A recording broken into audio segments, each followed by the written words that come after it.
दोस्तों, आप सभी लोगों का बीएस एजुकेशन हिंदी साहित्य में स्वागत और अभिनंदन है। आप लोगों के लिए प्रशिक्षित स्नातक शिक्षक भर्ती परीक्षा को ध्यान में रखते हुए हिंदी प्रैक्टिस सेट कराया जा रहा है, जिसमें यह प्रैक्टिस सेट नंबर 5वां है, जिसके अंतर्गत आपको कुल 18 वीडियो के माध्यम से कंप्लीट कराया गया है, जिसको टॉपिक वाइज हिंदी साहित्य का इतिहास, हिंदी साहित्य, हिंदी भाषा, हिंदी व्याकरण से संबंधित ध्यान रखकर टीजीटी पीजीटी से संबंधित यह प्रैक्टिस सेट है।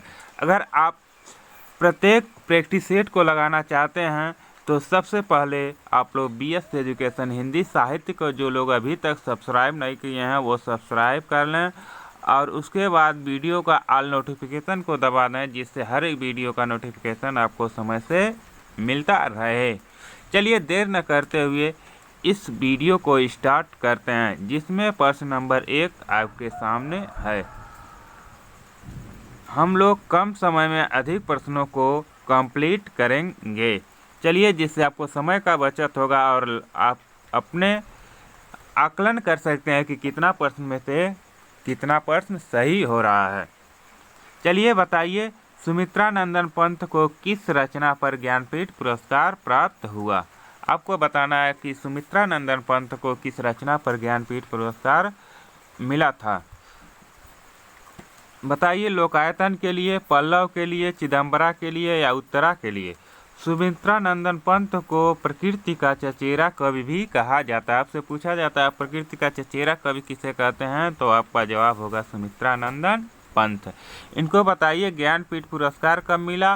तो ज्ञानपीठ पुरस्कार कब मिला था? तो 1968 में मिला था। कब मिला था? 1968 में मिला था। किस रचना के लिए मिला? तो आपका सही जवाब हो जाएगा चिदम्बरा रचना के लिए ज्ञानपीठ पुरस्कार मिला था। कब मिला था? तो 1968 में मिला था। इसे भी ध्यान में रखेंगे। प्रश्न नंबर 2 बताइए, हिंदी साहित्य के इतिहास के पहले लेखक कौन है? आपको बताना है कि हिंदी साहित्य इतिहास के पहले लेखक कौन है? ग्रियर्सन हैं, गारसा दत्तासी हैं, शिव सिंह सेंगर हैं या आचार्य रामचंद्र शुक्ल जी हैं? तो हिंदी साहित्य इतिहास के पहले लेखक गारसा दत्तासी जी हैं। कौन है? गारसा दत्तासी जी हैं। अगला बताइए, प्रश्न नंबर 3, इनमें से स्वयंभू की रचना कौन सी? आपको बताना है इनमें से स्वयंभू की रचना कौन सी है? पहुम चरियु है, महापुराण है, भविष्यत गाथा है या संदेश रासक है? यह क्या है? संदेश रासक है। बताइए कौन सा होगा? आप लोगों को पता होना चाहिए कि महापुराण किसकी रचना है। तो महापुराण पुष्पदंत की रचना है। पूछा जाता है महापुराण के लेखक कौन है, तो यह पुष्पदंत की रचना है। संदेश रासक किसकी रचना है? तो संदेश रासक अब्दुल रहमान की रचना। किसकी है? अब्दुल रहमान की रचना है। इसके बाद अगर आपसे पूछे भविष्यत कहा किसकी रचना है, तो भविष्यत कहा आपका धनपाल की रचना। किसका है? धनपाल की रचना है। इसे भी ध्यान रखेंगे। सभी रचनाएं आदिकालीन रचनाएं हैं जो परीक्षाओं में पूछे ही जाते हैं। तो आपका सही जवाब होगा कि स्वयंभू की रचना कौन सी है? तो पहुम चरियु स्वयंभू की रचना है। अगला बताइए, प्रश्न नंबर 4, इनमें से आलाखंड किस रचना को कहा जाता है? आपको बताना है कि आलाखंड किस रचना को कहा जाता है? विशलदेव रासो को, पृथ्वीराज रासो को, परमाल रासो को या खुमान रासो को?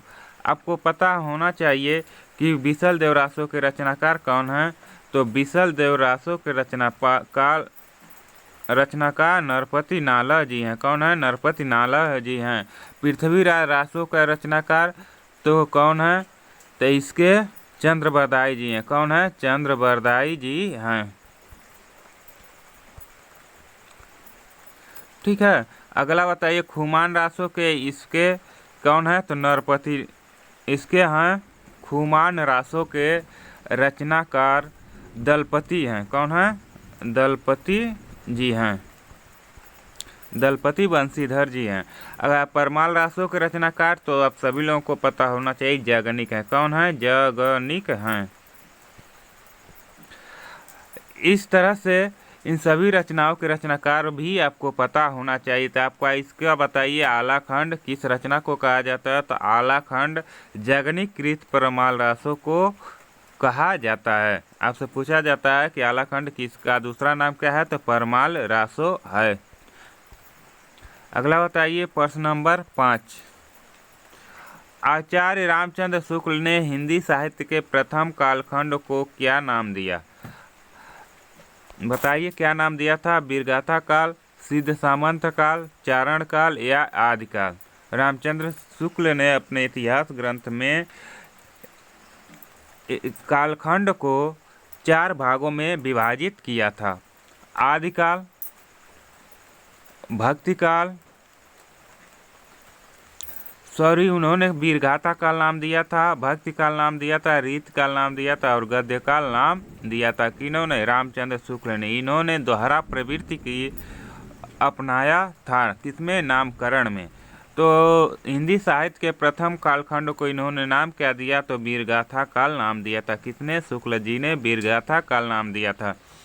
सिद्ध सामंत काल किसने नाम दिया था? तो आप ध्यान रखेंगे, सिद्ध सामंत काल राहुल सकृत्यायन ने नाम दिया था। किसने? राहुल सकृत्यायन ने सिद्ध सामंत काल नाम दिया था। आदिकाल नाम किसने दिया था? आदिकाल हजारी प्रसाद द्विवेदी ने दिया था। किसने दिया था? हजारी प्रसाद द्विवेदी ने दिया था। चारण काल किसने कहा था? चारण काल ग्रियर्सन और रामकुमार वर्मा दोनों ने कहा था। इस तरह से इन सभी प्रश्नों को आप ध्यान में रखेंगे। प्रश्न नंबर 6 बताइए।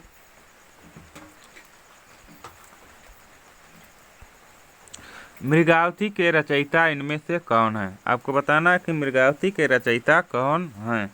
मुल्ला दाऊद हैं, जासी हैं, कुतुबन हैं या मंझन हैं? तो मृगावती के रचनाकार बताइए कौन हैं। इस मृगावती के रचनाकार कुतुबन हैं। इसकी रचना काल बताइए कितना है? आपको कमेंट बॉक्स में बताना है कि मृगावती का रचना काल कितना है। अगला बताइए प्रश्न नंबर 7। हरिया हरक्यूलिस की कहानी के लेखक हैं। बताइए कि हरिया हरक्यूलिस की कहानी के लेखक कौन हैं? कुबेरनाथ हैं, मनोहर श्याम जोशी हैं, निर्मल वर्मा हैं या कमलेश्वर हैं? तो हरिया हरक्यूलिस क्या है? इसकी विधा कहानी है। जिसके लेखक कौन हैं? तो मनोहर श्याम जोशी जी हैं। कौन है? मनोहर श्याम जोशी भी हैं। चलिए अगला बताइए प्रश्न नंबर 8।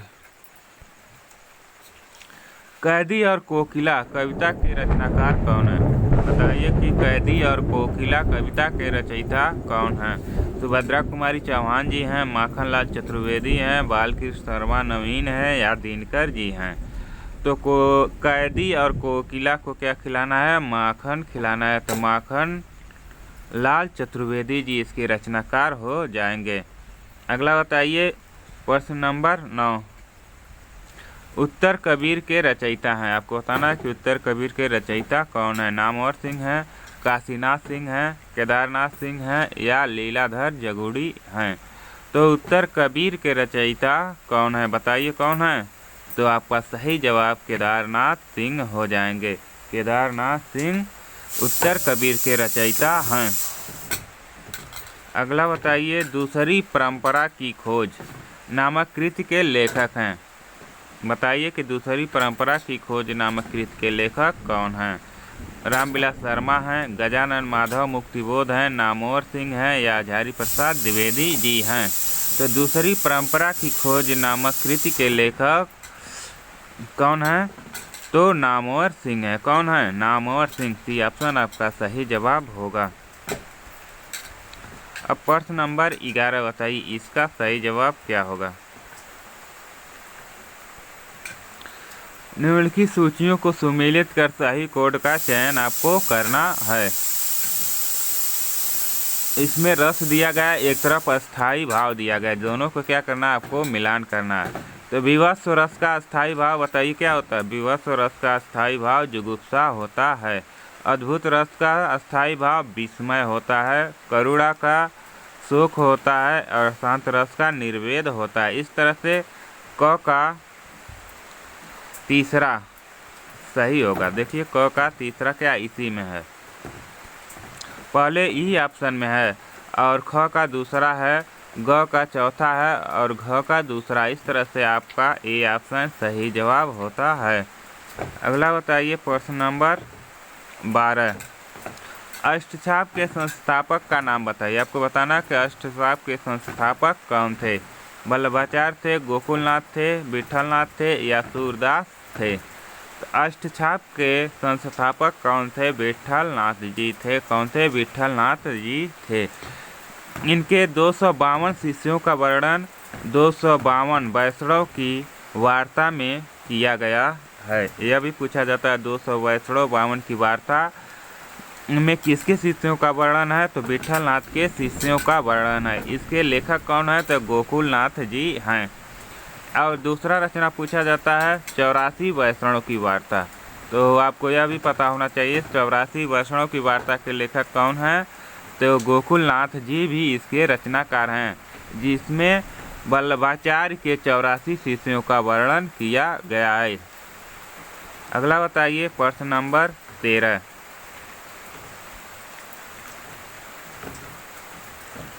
बताइए इसका सही जवाब क्या होगा। बघेली किस उपभाषा की बोली? आपको बताना है कि बघेली किस उपभाषा की बोली है। तो बघेली पूर्वी हिंदी है, पश्चिमी हिंदी की है, राजस्थानी की है या बिहारी की है। तो आपको पता होना चाहिए पूर्वी हिंदी के अंतर्गत बघेली उपभाषा बोली जाती है, जिसमें अवधी, बघेली और छत्तीसगढ़ी यह 3 भाषाएं आती हैं। किसके अंतर्गत? पूर्वी हिंदी के अंतर्गत आती हैं। अगला बताइए प्रश्न नंबर 14, हिंदी दिवस कब मनाया जाता है? आपको बताना कि हिंदी दिवस कब मनाया जाता है। 14 दिसंबर को, 14 सितंबर को, 14 अक्टूबर को या 14 फरवरी को। तो आप सभी लोगों को पता होगा कि हिंदी दिवस 14 सितंबर को मनाया जाता है। कब मनाया जाता है? 14 सितंबर को मनाया जाता है।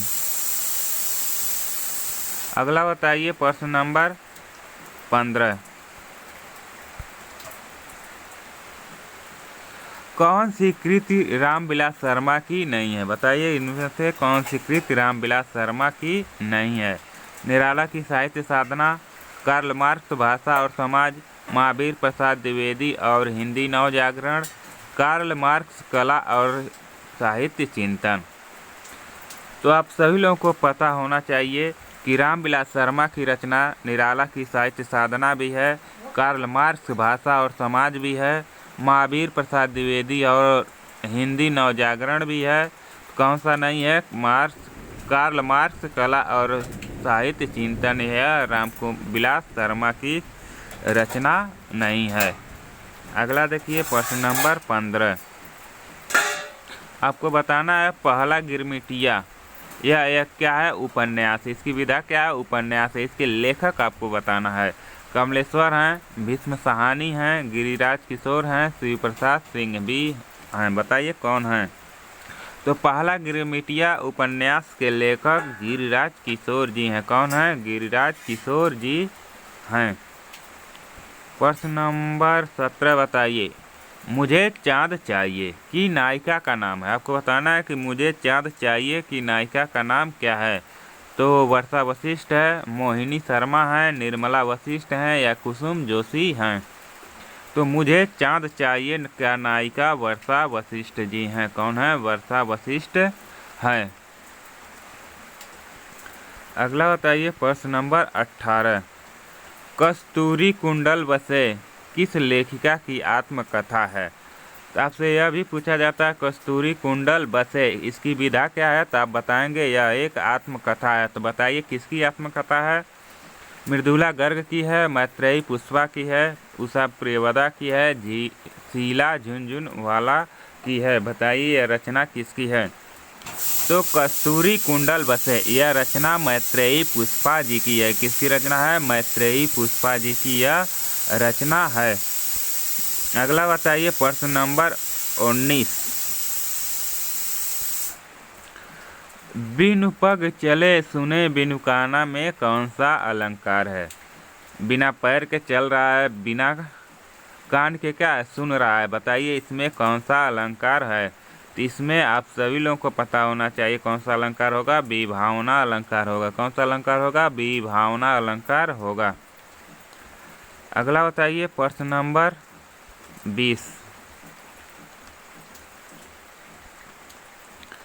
इनमें से असंगत अलंकार किस पंक्ति में है? हृदय घाव मेरे पीर रघुवीर में, चाँद कलंकी व निकलंकु में, सजना है मुझे सजना के लिए, पीपर पात सरिस मन डोला। बताइए इसमें से किस में पंक्ति में असंगत अलंकार है? पीपर पात सरिस मन डोले, इसमें बताइए कौन सा अलंकार है? इसमें क्या होगा? उपमा अलंकार होगा। सजना है मुझे सजना के लिए, इसमें यमक अलंकार होगा। क्या होगा? यमक अलंकार होगा।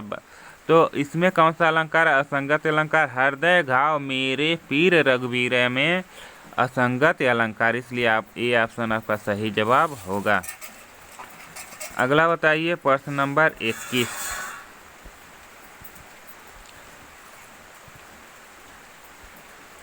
बताइए इसका सही जवाब क्या होगा? किस मात्रिक समछंद के प्रत्येक चरण में 24 मात्राएं होती हैं? 11 और 13 पर यति होती है तथा प्रत्येक चरण में के अंत में 2 लघु 2 गुरु वर्ण होते हैं।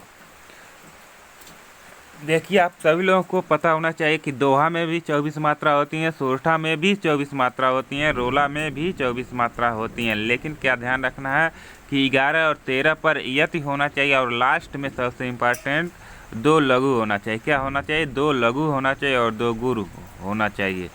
तब कौन सा छंद होगा? तो बताइए कौन सा छंद होगा? तो रोला छंद आपका सही जवाब होगा। अगर अंत में 2 लघु है 2 गुरु है तो वह क्या होगा? रोला छंद होगा। चलिए अगला बताइए प्रश्न नंबर 22।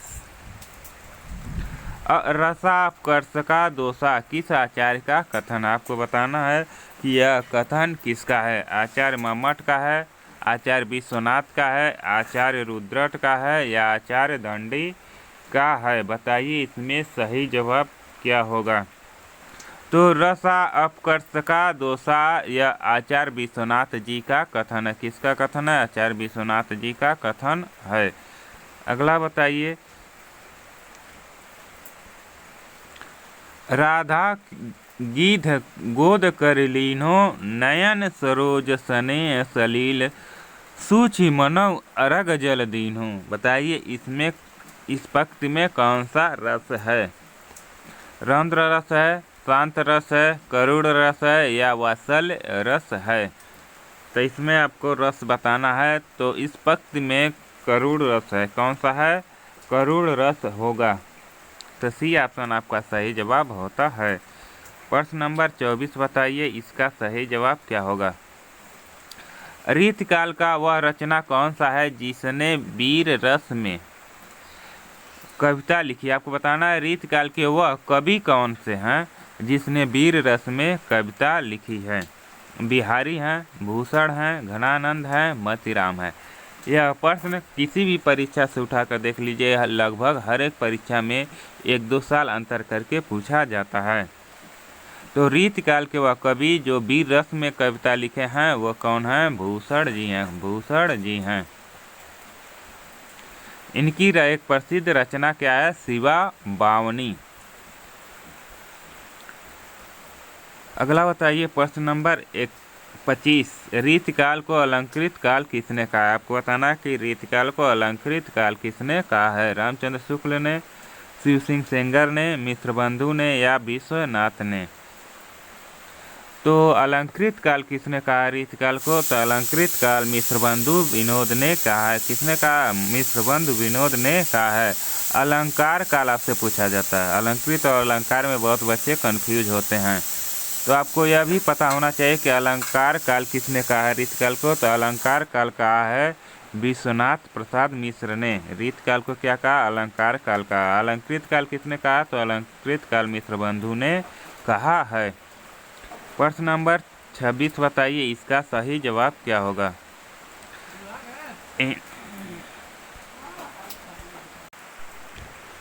बताइए कि हिंदी साहित्य का वैज्ञानिक इतिहास किसने लिखा है। यह क्या एक इतिहास ग्रंथ है। इसकी रचना किसने की है। गणपति चंद्र गुप्त ने की है, रामकुमार वर्मा ने, रामचंद्र शुक्ल ने या नागेंद्र ने। बताइए इसका सही जवाब क्या होगा। हिंदी साहित्य का वैज्ञानिक इतिहास किसने लिखा है। तो वैज्ञानिक इतिहास गणपति चंद्र गुप्त ने लिखा है। किसने लिखा है। गणपति चंद्र गुप्त ने लिखा है। अगला बताइए प्रश्न नंबर 27, चंद्रधर शर्मा गुलेरी की कहानी इनमें से कौन सी है। आपको बताना है कि इसमें चंद्रधर शर्मा गुलेरी की कहानी कौन सी है। पुरस्कार है, तीर्थयात्रा है, शतरंज के खिलाड़ी है या उसने कहा था। तो आप सभी लोगों को पता होना चाहिए कि चंद्रधर शर्मा एक श्रेष्ठ कहानीकार माने जाते हैं, जिन्होंने केवल 3 ही रचनाएं किए हैं। कौन सी। पहला तो उसने कहा था, उसके बाद बुद्धू का काटा, सुखमय जीवन। इन्होंने इन्हीं 3 रचनाओं को लिखा था, जिसके वजह से एक श्रेष्ठ कहानीकार के रूप में जाने जाते हैं। प्रश्न नंबर 28 बताइए, अंधा युग नाट्य रूप है। आपको बताना है कि अंधा युग नाट्य रूप है कैसा है। एकांकी का है, गीति नाट्य का है, प्रतीकात्मक नाटक का है, ऐतिहासिक नाटक का है। तो बताइए कैसा यह नाटक है, इसका रूप क्या है। आप लोगों को पता होना चाहिए कि अंधा युग धर्मवीर भारती द्वारा रचित यह एक गीति नाट्य है। क्या है। गीति नाट्य है। अगला बताइए प्रश्न नंबर 29, आपको क्या है कूट के द्वारा इसका सही मिलान करना है। अब आपको सही ऑप्शन भी दिखाई दे रहा होगा। बताइए इसमें सही जवाब क्या होगा। काव्य प्रकाश का लेखक कौन है। तो काव्य प्रकाश के लेखक आचार्य मम्मट जी हैं। नाट्यशास्त्र किसकी है। तो नाट्यशास्त्र भरत मुनि का है। साहित्य दर्पण किसका है। तो साहित्य दर्पण आचार्य विश्वनाथ जी का है। रस गंगाधर किसका है। तो रस गंगाधर पंडित जगन्नाथ जी का है। तो बताइए इसमें कौन सा सही होगा। पहला का दूसरा। देखिए पहला का दूसरा किसमें है। बी ऑप्शन में ही है। इस तरह से बी ऑप्शन आपका सही जवाब हो जाएगा। अगला बताइए प्रश्न नंबर 30, निम्नलिखित महाकाव्यों को काल के आरोही क्रम में व्यवस्थित कीजिए। आपको इसमें महत्वपूर्ण ग्रंथ दिए गए हैं, महाकाव्य दिए गए हैं, जिसको आप रचना के काल पर क्या है आरोही क्रम में लगाना है। बताइए इसमें से कौन सा सही जवाब होगा। प्रियप्रवास, पद्मावत, साकेत या कामायनी। कामायनी, साकेत, पद्मावत या प्रियप्रवास। पद्मावत, प्रियप्रवास, साकेत या कामायनी। साकेत, प्रियप्रवास, कामायनी या पद्मावत। बताइए इसमें से कौन सा सही जवाब होगा। तो आप लोगों को पता होना चाहिए कि सबसे पहले इसमें किसकी रचना की गई थी। तो सबसे पहले पद्मावत की रचना की गई थी। कब किया गया था। तो 1540 में। दूसरा प्रियप्रवास। प्रियप्रवास की रचना कब किया गया था। तो 1914 में। कब किया गया था। 1914 में इसका प्रकाशन हुआ था। इसकी रचना काल 1903 से 1913 तक किया गया था और प्रकाशन कब हुआ था। तो 1914 में हुआ था। साकेत का रचना काल क्या है। तो साकेत का रचना काल आपको पता होना चाहिए कि 1931 है। कब है। 1931 है। और कमानी का तो आप लोगों को पता ही है कि इसका रचना काल 1936 में है। कब है। 1936 में है। इसके रचनाकार कौन है। तो इसके रचनाकार जयशंकर प्रसाद जी हैं। प्रियप्रवास किसका है। तो प्रियप्रवास आप लोगों को पता। पद्मावत किसका है। तो पद्मावत आपको पता होगा कि मलिक मोहम्मद जायसी का है। प्रियप्रवास किसकी रचना है। तो अयोध्या सिंह उपाध्याय और यौध जी का है। आप कमेंट बॉक्स में बताएंगे कि साकेत के रचनाकार कौन है। यह आपके लिए प्रश्न है। आप लोग वीडियो तो देखते हैं लेकिन उसका जवाब नहीं देते हैं। तो आपको बताना भी है कि आपका सही जवाब इसमें क्या होगा। अगला बताइए प्रश्न नंबर 31, सही वर्तनी वाला शब्द कौन सा है? इसमें से सही वर्तनी वाला शब्द कौन सा है? कवित्री है, कवियत्री है, कवियत्री है या कवयित्री है? बताइए इसमें से सही जवाब क्या होगा। तो प्रश्न नंबर 31 यानी सही वर्तनी वाला शब्द कवयित्री है। किस तरह से लिखा जाता है? इस तरह से जो लिखा रहता है यह आपका सही जवाब होता है, कवयित्री बोला जाता है। तो डी ऑप्शन। इस तरह से आज आपका 31 प्रश्न कंप्लीट होते हैं।